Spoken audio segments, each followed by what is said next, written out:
การปปสองค์หักษาการประธานปปสแขวงสารวัตรที่เคารพนับถืออย่างสูงขอน้อมนมัสการพระอาจารย์คณะประธานพระอาจารย์ประธานปปสเมืองและแขกผู้เกียรติเชิญทางฝ่ายประสงค์และการเจริญพรทางทางเลขาพระเมืองทางประธานและเราสาสาและแขกผู้เกียรติเชิญขน่อยแนะนำจากคณะปปสเมืองสารวัตรอนุญาตจากคณะประธานเป็นมาอ่านบทสรุปการเคลื่อนไหวของปปสเมืองสารวัตรระยะ5 ปีผ่านมาเจ้าได้เต่าร่วมความสังคีของพุทธศาสนิกชนประดับเอาให้อุทิศกำลังกายกำลังจิตใจสติปัญญาเขาในการ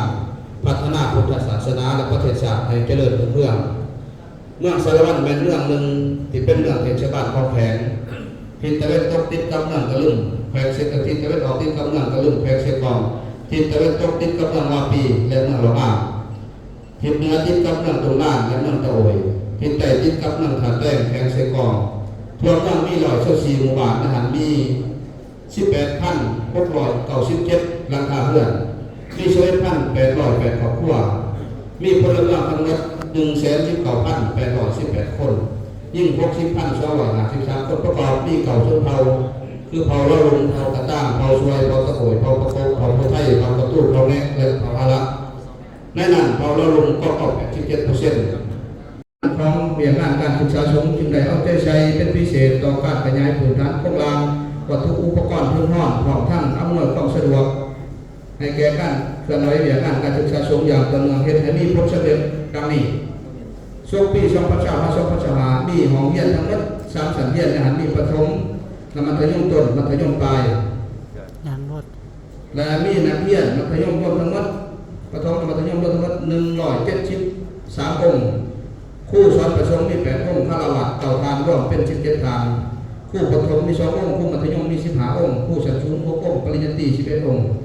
ระยะ5 ปีผ่านมาการศึกษาสงฆ์เมืองสารวัตรได้มีหมากคนงานหลายด้านเป็นต้นแม่นการสอนดีเรียนเก่งสร้างนักเรียนเก่งเขาในการแข่งขันนักเรียนเก่งขันเมืองขันแพงและขันระดับชาติสามารถญาติได้รางวัลสรุปได้ดังนี้2025ผ่านมาผ่านขันเมืองมี10 องค์ขันแพง7 องค์ขันระดับชาติ1 องค์นอกจากนี้ปปสเมืองยังเราจะใช้สอบหาแรงขึ้น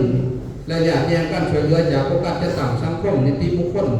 มาพัฒนาการศึกษาสงฆ์ให้เจริญการพัฒนาเรื่องงานเผยแพร่และแต่มีความสามัคคีหักแพงเป็นพื้นแผ่นแน่นหนาย้อนคณะปปสเมืองเอาใจใส่ต่อการเผยแพร่ศีลธรรมแก่ชาวพุทธศาสนิกชนบรรดาเผ่าโดยถือเอาหลักคำสอนขององค์สมเด็จเด็จสัมมาสัมพุทธเจ้าติดพันกับแนวทางนโยบายของภาครัฐย้อนการอุปถัมภ์คำสู้ช่วยเหลือจากองค์การจัดตั้งและพุทธศาสนิก